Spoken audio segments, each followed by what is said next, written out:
Good afternoon, ladies and gentlemen, and welcome to the ILIKA PLC half-year results investor presentation. Throughout this recorded presentation, investors will be in listen-only mode. Questions are encouraged, can be submitted at any time just using the Q&A tab on the right-hand side of your screen. Just please type in your questions at any time and press send.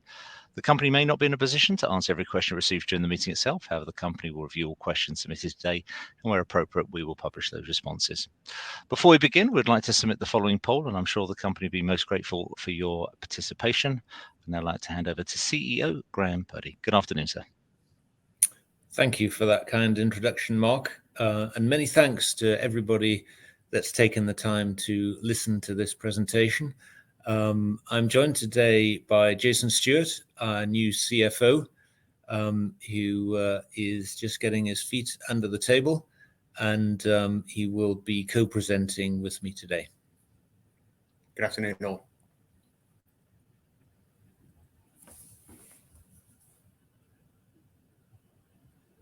So let's get into the presentation now. This is our half-year update that covers the period from the 1st of May last year through to the end of October. I think many of you know about my own profile, and of course, this information is on our website. So I'll just give Jason the opportunity to say a few words about his background as he's new to this forum. Thank you, Graham. So to introduce myself, Jason Stewart, I'm a senior qualified accountant with over 20 years of experience within the commercial sector. I have a degree in business from Manchester Metropolitan University and have then been working through a number of finance roles within a variety of businesses, starting first with Kerry Foods, before moving on to B&Q as part of the Kingfisher Group, before most recently being with Sunseeker International, helping them through the last 12 and a half years. Through that role, I've both helped to deploy significant capital and navigate various challenges for the business. But ultimately, the excitement and the challenge and the opportunity presented by ILIKA and the products that are being developed were such a great attraction that I was delighted to take the opportunity to come and join Graham and the team and hopefully provide some help towards the success of the business over the coming years. Thanks, Jason. Very welcome. So from luxury yachts to solid state batteries, and that's what we're going to talk about over the next 20 minutes or so. ILIKA is one of the few global experts really in the design and manufacture of solid state batteries. There you see one of our Stereax miniature batteries on the end of one of my colleagues' fingers. That's our M300 device. And then on the other hand, we have our second product line, which is our Goliath solid state pouch cells, which are designed for consumer appliances and EVs. So why are people interested in solid state for Medtech? Well, first of all, they're very compact. You can see from the size of these batteries relative to the tip of that pencil. So clearly, if they're going to be incorporated into an implanted device, they're ideal because of their low volume impact during that surgical procedure. They're also high power density, which is important because you need them to deliver power pulses, not only for therapy, say in the case of neurostimulation, but also for communication. So to be able to power the data chips and the radio chips that actually send out information from the patient that can be picked up and then relayed to the consultant. And also they're intrinsically safe. You know, if you're to have an implant, you don't want any risk of toxic fluid leakage. And with solid state batteries, there are no liquids involved. So what are the applications? Well, really, in medical devices, we are building on this wave of tech innovation that is all about replacing traditional pharmaceuticals, which are chemical-based, with electroceuticals. So typically stimulation of the the peripheral nervous system, so the PNS, with very small currents, so nanoamps of current, to avoid the need for patients to ingest what can sometimes be quite toxic chemicals in order to deal with their complaints. The vagus nerve is a really good example of part of the peripheral nervous system that is linked to a number of organs that you can electrically stimulate and therefore deal with some unpleasant conditions. And of course, we have been using electronic devices in medtech for a while. Pacemakers are ubiquitous. One of the major advantages of being able to use Stereax miniature devices is that actually the size of the implant becomes much reduced, and therefore the surgical intervention much more palatable. The other example is in cardiac sensing. Cardiovascular diseases, unfortunately, are the #1 cause of death globally. And it's not only stimulation that can help address this problem, but also actually just data collection. So implanted sensors can help with heart failure prevention and also monitoring of arrhythmia. And in fact, these devices are being designed so small that they can be implanted via a catheter, which means that the surgical intervention is reduced in scale even further. So where are we with our operational implementation? So in 2020, we raised sufficient capital to be able to move from our pilot line at the local university, the University of Southampton here, to a mid-scale fab, which we installed on time and on budget in 2021 in the teeth of the pandemic. And over the last year, we've been carrying out our product qualification and also process optimization to increase the yield of that process. And actually, we've made alpha samples of our first product, the M300, which are currently undergoing testing, ready for release to customers starting in Q2 of this year, so starting from April onwards. What does the commercial traction for Stereax look like? We've actually got commercial orders from a diverse medtech customer base. You see the company names here are kept private because, of course, a lot of these orders are placed under NDA, but they cover companies that vary from being startups through to listed multinationals. Actually, in the US, a startup can be very well funded, can have hundreds of millions on the balance sheet. So they're not necessarily small organizations. And there you can see the application area, a lot of medtech applications that we'll talk about in a minute, with very interesting sector sizes and addressable markets, and then reduced there to the serviceable, addressable, and serviceable obtainable markets. So basically, which are the exact customers in those market sectors that we can talk to, that we are talking to, and how many devices are those customers likely to buy, so that we can build bottom-up forecasts to support our scale-up activities. And here's a bit of analysis actually about those commercial orders, by application. You can see that the majority of the orders in the green pie chart on the left are in implanted medical devices. A number in smart dental applications, and these are, what we'd call braces in the UK or retainers in the US. Compliance monitoring, making sure that patients are wearing them correctly to ensure that you get proper alignment of teeth. so that the efficacy of these retainers is guaranteed, and also actually to monitor the chemical content of saliva. Then we also have smart lenses. This is often used for interacting with the so-called metaverse, a very important area of new technology development that has seen massive investments, in particular on the west coast of the US.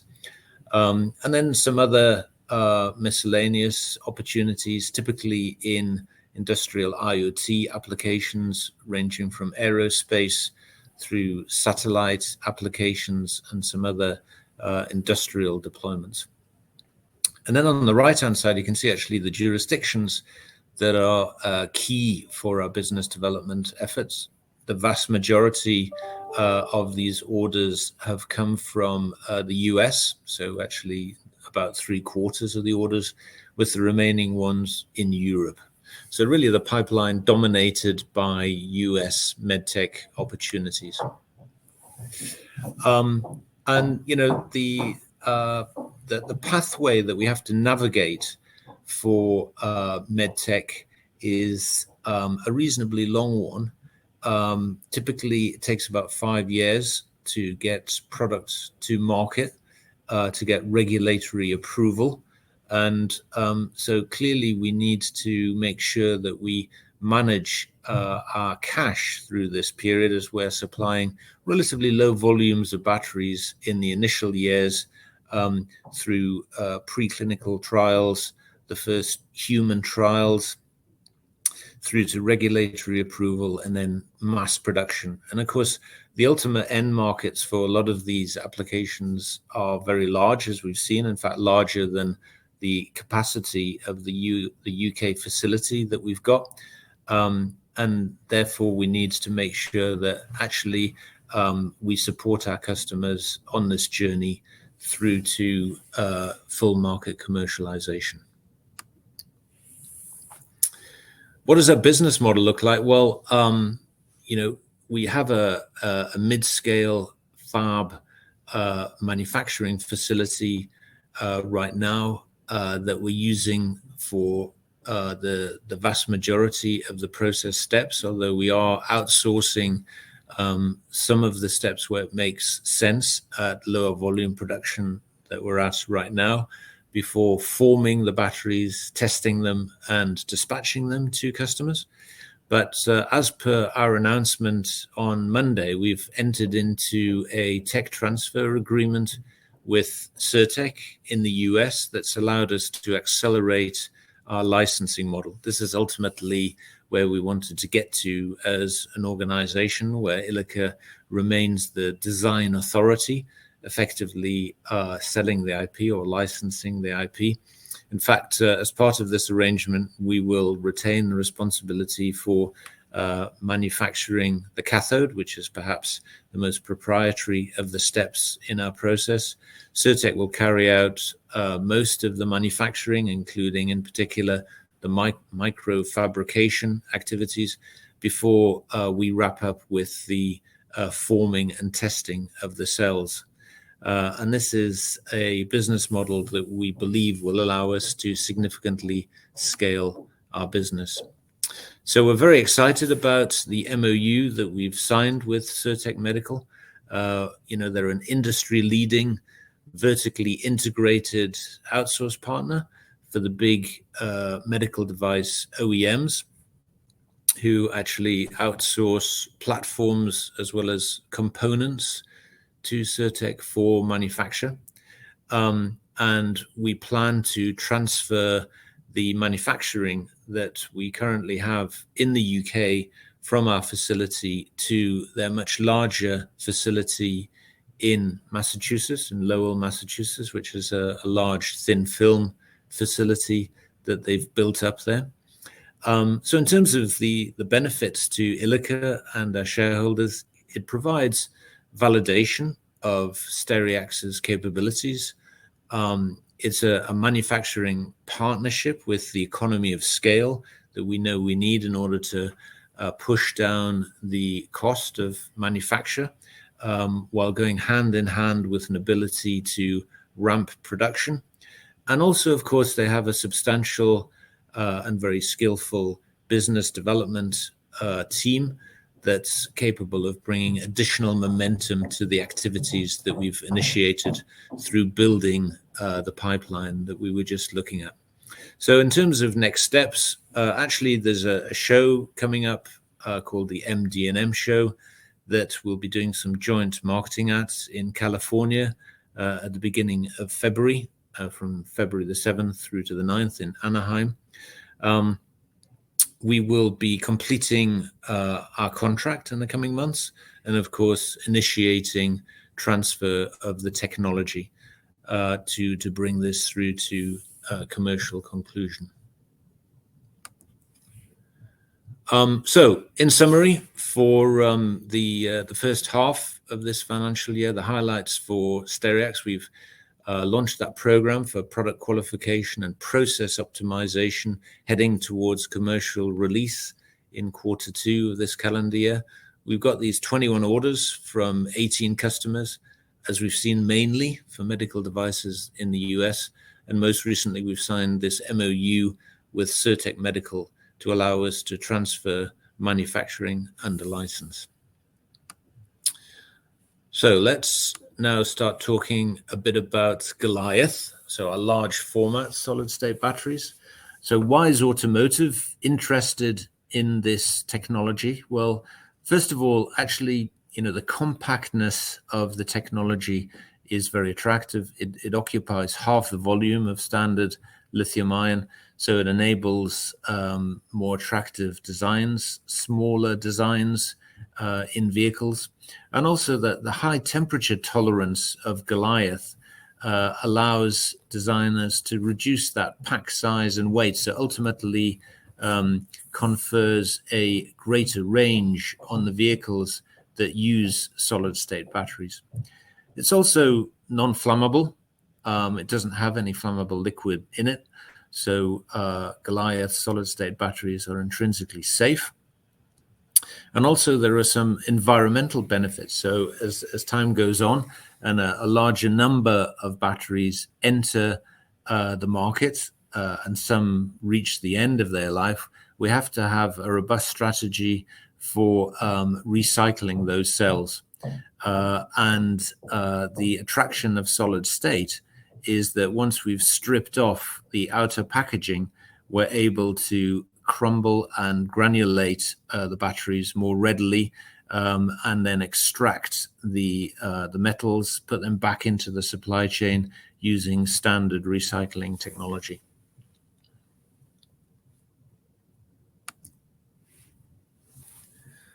In terms of the market dynamic here, we've got an electric vehicle uptake mechanism that is growing, actually has significant momentum, and solid state batteries can really enhance this momentum.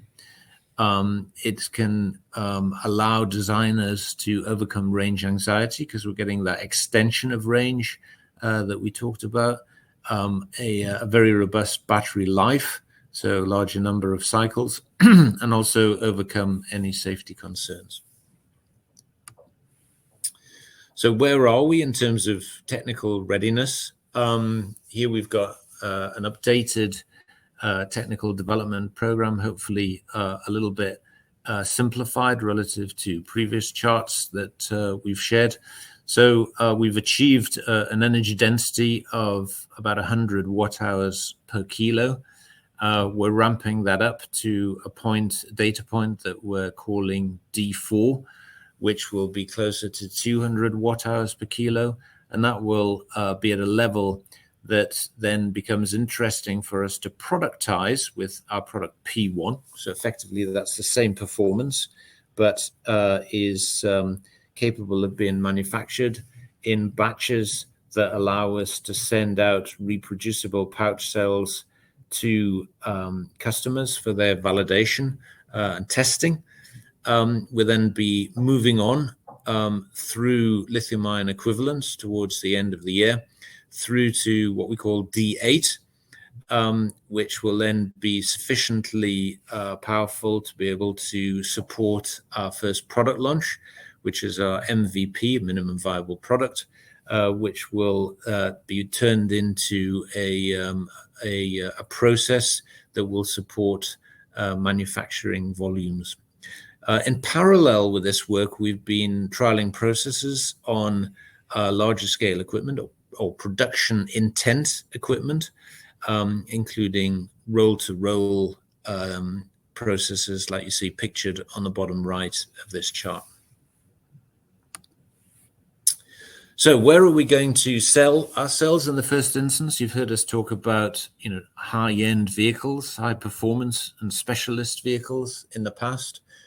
We've probably extended that into luxury vehicles now. It's a large addressable market. We think it's about 50 gigawatt hours per year, so large enough for ILIKA and its competitors. We're actively engaged with brands that you would recognize from this sector. I also wanted to say a few words actually about the outlook for EVs. There's been some talk in the press recently that actually EV sales are perhaps not as robust or not as significant as perhaps had been forecast earlier in 2022. This is actually a chart from the Bloomberg NEF team that are actually revising their forecasts for 2030 upwards. They're about 20% higher than they were a year ago. So actually the long-term forecast for EVs looks very robust. Probably the near-term disappointment of some of the OEMs is more related to short-term inflationary effects and supply chain constraints. But most analysts expect those to be overcome in the coming years. So what's our scale-up plan? I think it's important to understand the direction of travel here and to understand also the amount of capital that we're likely to need to deploy. Currently, we are manufacturing on a pre-pilot line. The automotive industry uses a certain language to define the stage of maturity of the samples, the cells that they use in their process. So A samples are effectively cells that meet a given specification, but are not necessarily manufactured at scale. So often they're manufactured on pilot lines like we intend to do. B samples are manufactured on production intent equipment, but are not necessarily available in large quantities. So they're manufactured in limited quantities. And C samples are manufactured at the scale that is required to support a vehicle launch. So with the investment that we raised in 2021, we are currently investing in a pilot line that will allow us to make A samples that will enable us to respond to RFQs, which are requests for quotation issued by automotive OEMs. If we're successful in winning those contracts, then we will collaborate to produce B samples and C samples on larger scale equipment. And typically, we've seen that the OEMs would invest in the equipment in order to enable that level of cell production. And so we do not intend to come back to shareholders to try and finance, let's call it a mega facility or a gigafactory. A lot of the finance for these facilities would be provided by the ultimate customers who are interested in offtake from these plants and also manufacturing partners. So that creates then, as in the case of Stereax, licensing opportunities. So we are not a gigafactory building company. We will work with companies who've got the expertise to be able to manufacture at that scale.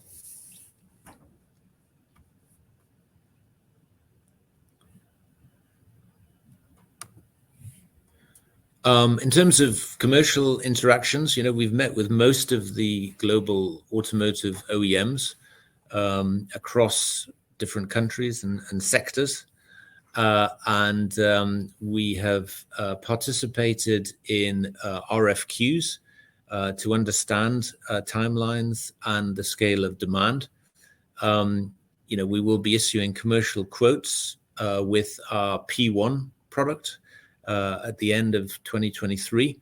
And actually, some of those OEMs have entered into early evaluation contracts in anticipation of P1 availability.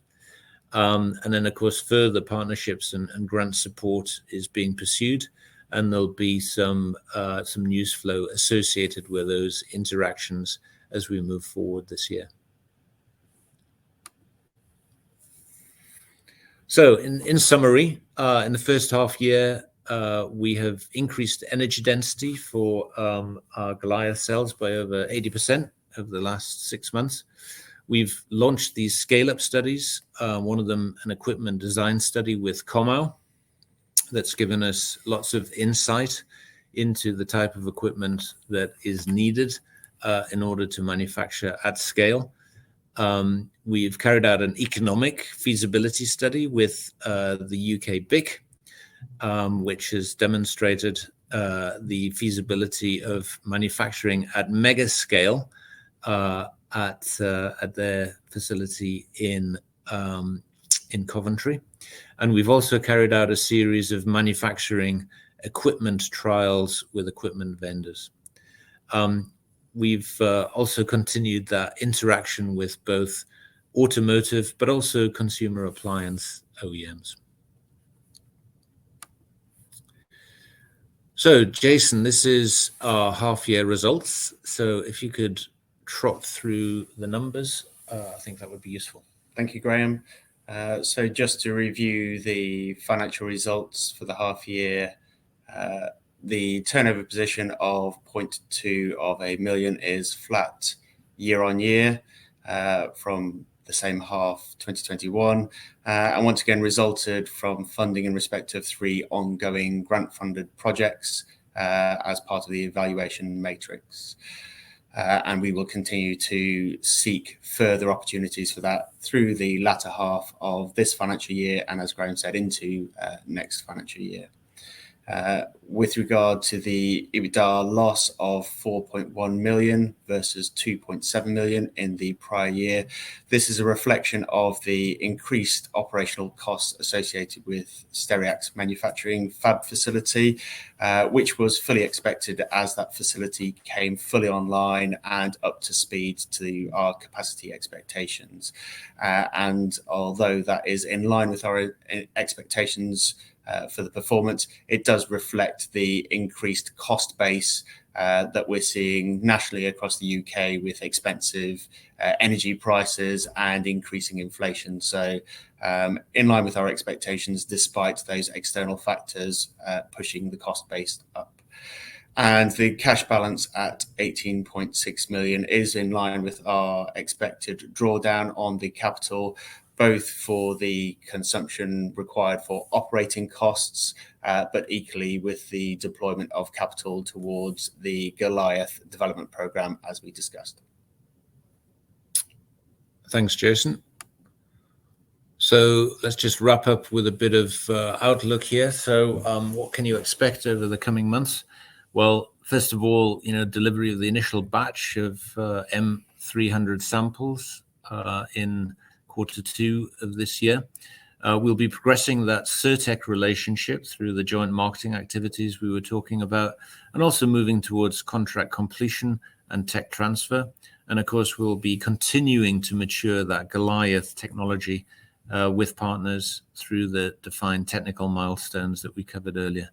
And we believe that these activities allow us to build that increasing commercial opportunity to address these large markets, giving us a strong platform for future growth.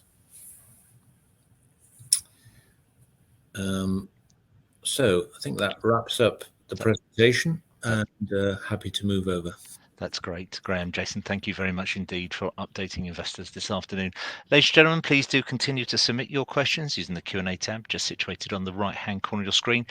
Just while we give the company a couple of moments to review the questions you submitted already, I'd just like to remind you that a recording of this presentation, along with a copy of the slides and the published Q&A, will be accessed or can be accessed via your Investor Meet company dashboard. Graham, Jason, as you know, you received a number of pre-submitted questions, which you very kindly provided some written responses.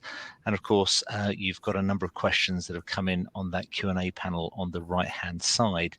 I wondered if I may just hand back to you guys, if I could ask you to read out the questions, of course, where it's appropriate to do so, and give a response, and then I'll pick up from you at the end. So if you just click on that Q&A tab, hopefully you should see them all there. Thank you, Mark. We will do our best. Let's have a look, see what questions we've got today. So the first one is, when will you enter a partnership agreement with an actual automotive manufacturer? So, we're actively in discussions with OEMs, and we'll leverage opportunities to collaborate with these OEMs alongside grant funding. So we believe that grant funding will be important in catalyzing those interactions. And, we expect to be able to provide some more news flow on this in the coming months.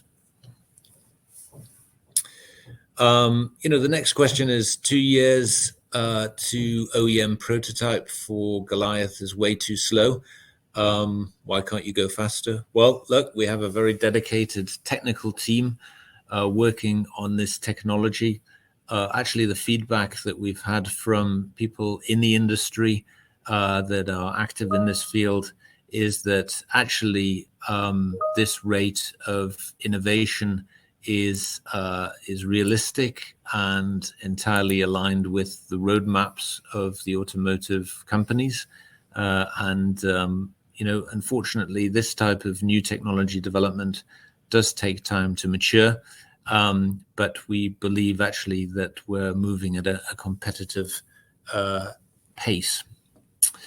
So there's a question here, do we have any update on the Stereax fab in terms of yield? So the answer is actually we've been increasing the yield of that facility very effectively. I think last time that we gave you data on where we were about at 40%. Well, that's been gradually improving. And in fact, we expect that with the additional expertise of the Cirtec team, that particularly on the micro fabrication steps that we're going to transfer, that we should see some further benefit on increased yield from that process. But the yield is adequate for us to meet the needs of the initial orders that we've got, and we will be optimizing that further through the tech transfer. There's a question here from an investor who recalls that we need to go through a medical testing regime before something can be used, and they'd like a few words about that timescale. So that's right. All of us, of course, would like to make sure that any medical device that we use has been properly tested and validated. It depends a bit on the nature of the device. Most of the applications that we've got are either for class 3 or class 2 devices. Typically, class 3 devices are implants and so need to be tested more thoroughly, more rigorously. That testing can take up to 5 years. And then the class 2 devices require testing that usually is a bit shorter. They're often wearables. And that can be in the order of about 3 years. So we'll be supplying product to our customers who will be testing their devices powered by our batteries over that time frame. But of course, we have a revenue generating opportunity in the sale of those batteries to those customers while they're doing that testing. And that's what we'll be ramping up together with Cirtec.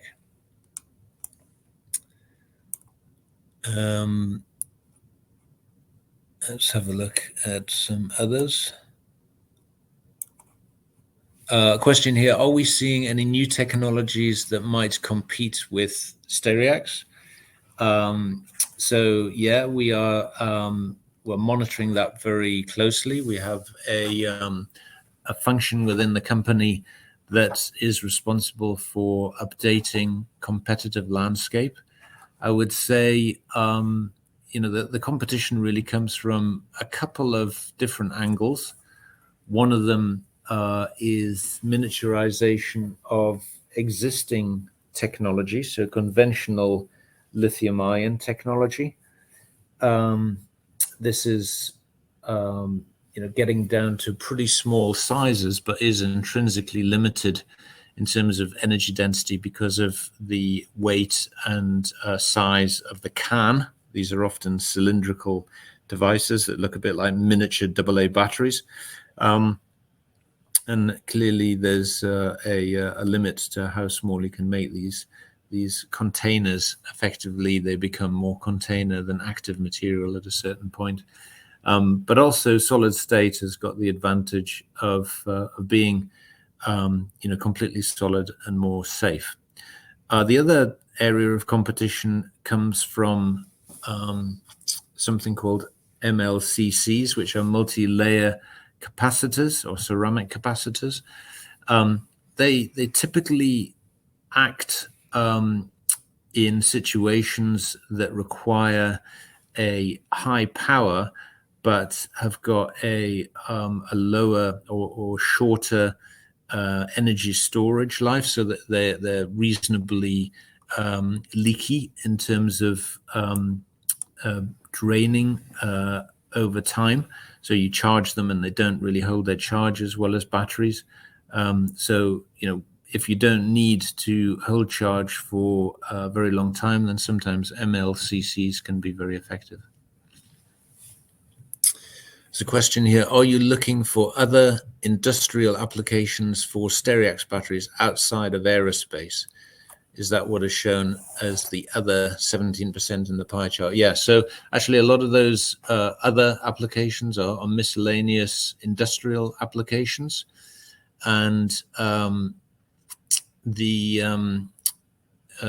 is the minority of our pipeline at the moment, but we believe that as we get to larger scale, that we'll be able to offer the product at a price point which will be interesting to a number of other application sectors. So, typically people are interested in cells for aerospace, satellite applications, and hostile environments where normal lithium-ion technology struggles to deliver the performance that's required. Let's have a look. There's a question here, a technical question. So a recent QuantumScape press release mentioned a new hybrid prismatic and pouch architecture to support the uniaxial expansion and contraction during charge and discharge. Is this a direction you're heading in, or is your architecture different? So actually we use a traditional pouch cell architecture. That the mechanism with which our batteries charge and discharge is not the same as QuantumScape batteries. As you probably recall, they have an anodeless design, which means that the anode is plated out during the charging of the cell. And our cells actually use a structured anode, which absorbs the lithium as you charge the cell. So we haven't got the same mechanical stresses in our design as the QuantumScape architecture. Question here, can we comment on potential revenue values you'll be able to generate for Stereax line in 23-25? What level of gross margins are you expecting as well in this time period? Well, I've got to be careful not to give forecasts here, as we want to stay on the right side of the regulations. But gross margins that we expect are for the product, in excess of 50%. And once we get through licensing, of course, the revenue that you get from that activity is typically higher margin, in the order of 95%, because of course your cost base for the licensing model is much reduced. Targeted timescale for Goliath achieving lithium-ion equivalence looks extremely ambitious. How confident are you of achieving this? Well, these charts are done in close collaboration with our technical team, and we take guidance from them on what can be achieved. And actually, we've seen great progress over the last 6 months that we expect to extrapolate. And also, we expect an acceleration of energy density progress as we move into the stacking activities that we've got, which become more of a packaging challenge rather than a chemistry challenge. Chemistry is quite difficult to get to work, particularly when you're dealing with novel chemistries and compatibilities. Whereas once you get into the realm of stacking and mechanical engineering, then that becomes more predictable in terms of the likely outcome. A question here on the Cirtec deal. Congratulations on the Cirtec deal. Besides medical, are you considering other market sectors in the future that could use miniature batteries? Yeah, so one of the advantages of that particular deal is that it gives us an economy of scale, and we're pretty agnostic as to the end applications, as long as they leverage the advantages of the Stereax technology. So once we've done some joint marketing and had feedback from people who have been able to consider the use of Stereax in their devices in more detail, and have probably been given comfort from our ability to manufacture at scale, then we will incorporate these opportunities within our forecast. Question here on what our monthly cash burn is. So I'll let Jason answer that. Okay, so with regard to the monthly cash burn, that element is actually just under review as a result of the Cirtec MOU and tech transfer. So part of the tech transfer activity is allowing us to transfer through the microfabrication activities that Cirtec are experts at, some of the more energy intensive and cost intensive aspects of the production process within our fab. That then allows us to reduce the monthly spend that we're experiencing to better protect the cash flow that we have and capital available, so that we can then better deploy that to the longevity and development of both Stereax and the Goliath product. So currently under review at the moment, but we would expect that to be reduced as part of the tech transfer negotiations as we see that through to conclusion. Thanks, Jason. So as our patents regarding solid state, sorry, I'm not reading that correctly. Are our patents regarding solid state still in date, and will they effectively protect our IP from competitors? And is the position different between Stereax and Goliath? Yeah. So a lot of our patents are still in date. Patents typically are valid for 20 years. So we haven't been active in solid state for that length of time. We've got good patent coverage in Stereax. More of our patents cover the Stereax technology than Goliath, because actually we started earlier developing the Stereax technology. So that's proportionately a bigger part of that protection. But we maintain a freedom to operate search with our in-house patent attorney, and where we identify potential problems or where we believe that patents have been incorrectly granted to competitors, then we will challenge those patents and make sure that we retain the ability to market our product. How confident are we in being granted the funds to finish the job? I guess this question, so granted, it's written in capitals here. I think this question is asking if we are likely to get further grant support for our work. I think that is likely. The UK government has reiterated its commitment to the industrial strategy of supporting battery development and vehicle electrification. And I'm sure there'll be some news flow regarding this as we go through 2023. So here's a question that says, in view of current levels of expenditure and delays to product sales, do you envisage a further capital fundraise in 23-24, given cash deposits of only 18 million? How long before Cirtec have an approved production facility capable of manufacture? What is projected product sales, licensing revenue in the next 12 months? So there's a few questions stacked on top of each other there. So if I take the first one, Graham, in terms of the level of expenditure. So as I explained earlier, we're looking to reduce the level of expenditure on an annual basis as we go through the tech transfer piece. So as mentioned, that will help to protect the capital that we do have and allow us to deploy that appropriately.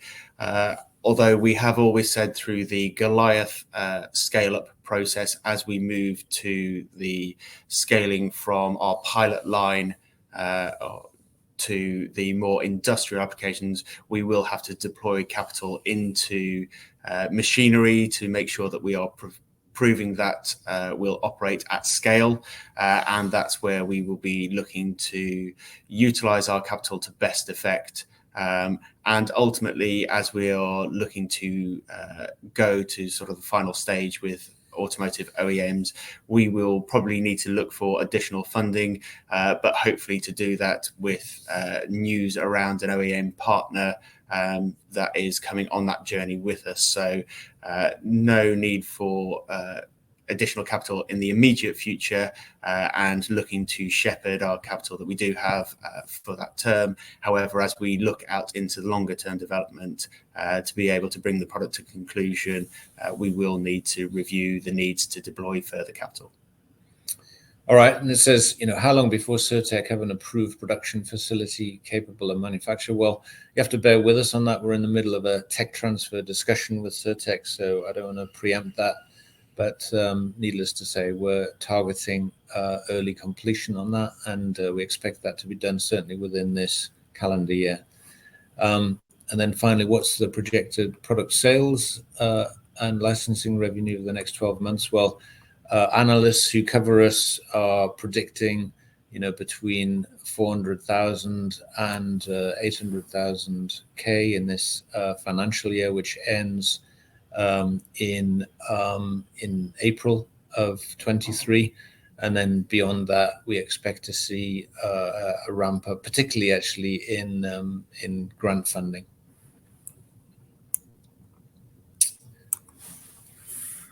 Question here, you talked about increasing Goliath capacity 80%, but how does this compare in absolute output vis-a-vis the competition that you track? Well, actually, I think we feel pretty comfortable that we're still in that cohort of leading large format solid state battery developers.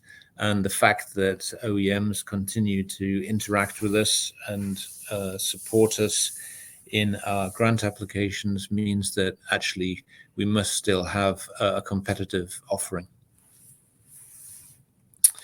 Another question here, have you considered solid state batteries for storage purposes, so the renewable energy sector, and how does solid state compare with vanadium flow batteries? Yeah, so that's a good question. So, for renewable energy storage, typically you're not too worried about the volumetric or gravimetric energy density of the batteries. You've typically got, a larger space in which to place those batteries. So often, lower cost, larger scale energy storage formats are used for that. Flow batteries are a good example, actually, that are often deployed. And more recently, people have been talking about using sodium-ion batteries for that application. So they're probably more suitable than solid state. Solid state is more useful when you're dealing with a constrained space or you have constrained weight considerations, particularly in the applications we've been talking about this afternoon. Timeline for Goliath, please. Sales 2030 question mark. So the timeline really is given on page 20 that we reviewed earlier. You can expect early revenue generation in addition to grant income from the point in time when we are able to sell A samples. So OEMs and other evaluators are happy to pay for those prototypes.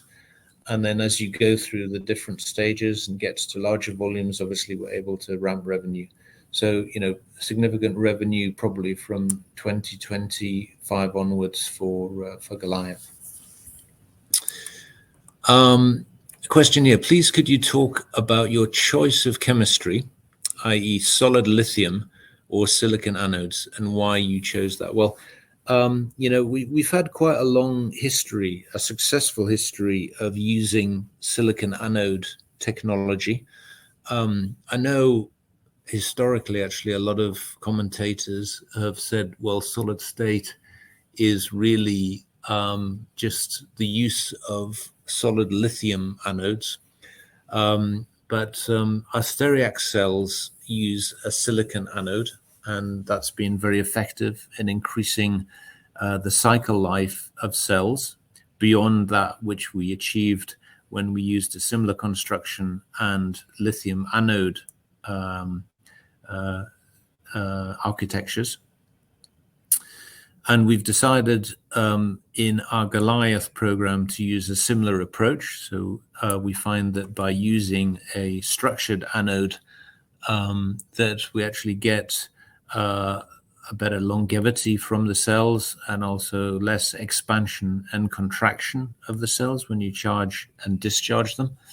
And actually other solid state developers seem to agree with us. Recently Solid Power in the US moved from using a lithium metal anode to a silicon anode. So there's an increasing wave of support for that approach.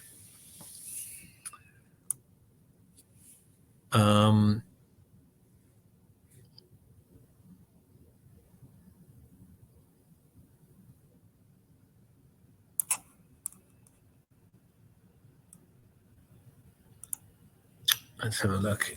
There's a question here. Is the Cirtec MOU exclusive, or can you seek similar relationships with others if necessary? And what's the history of the relationship? Did Cirtec come to you, or did you approach them? Well, I can't disclose any confidentialities here, but for the moment, actually, the MOU is a non-exclusive relationship. We're very excited about it. We think it's the best way for us to approach the medical device sector. We've had a reasonably long exchange with Cirtec over the past year or so. They have a strategic interest in acquiring battery technology expertise to supplement the rest of their portfolio. And we have a strategic interest in scaling up our manufacturing capability. So far, it appears to be a very well-matched relationship. Graham, I might just interject, just coming on the basis that we're coming up to time, and I'm mindful that you have a follow-on meeting beyond here, and for every question you answer, there's another one or two that pop their ways through. So if there are any further questions within that list that you wish to go through at this time, if not, obviously we'll make those available post the meeting for your responses where it's appropriate. I don't know if there's anything there that you wish to address, and if not, if I may just ask you for some closing comments, because I will then redirect investors to give you their feedback. Very good. I think maybe I'll just take one closing question, which I think is probably pertinent this week. There's a question here, any implications up or down in Britain for British folk? Well, I think it's a very sad announcement that British folk were not able to secure the finance that they required for their business model. I just want to emphasize the difference in business model that ILIKA represents relative to the one that British folk were pursuing. British folk were planning to build a gigafactory, or in fact gigafactories, and I see that really as an infrastructure type project that requires substantial project-based financing. With a mix of equity and structured debt. ILIKA is a technology development offering, and we're developing a differentiated, novel type of battery technology which will be licensed. We don't intend trying to finance our own gigafactory. So they are very different propositions, and I don't think really that the British folk story is really relevant to the journey that we're on here at ILIKA. Thanks very much for your interest today, guys. We will endeavour to answer the rest of the questions that you've raised, and I'd like to thank you for your continued support, and I look forward to updating you again shortly. That's great. Thank you, Graham. Jason, thank you once again for updating investors this afternoon. Can I please ask investors on the call not to close this session? We'll now automatically redirect you for the opportunity to provide your feedback in order that the management team can better understand your views and expectations. This will only take a few moments to complete, but I'm sure will be greatly valued by the company. On behalf of the management team of ILIKA PLC, we'd like to thank you for attending today's presentation. Good afternoon to you all.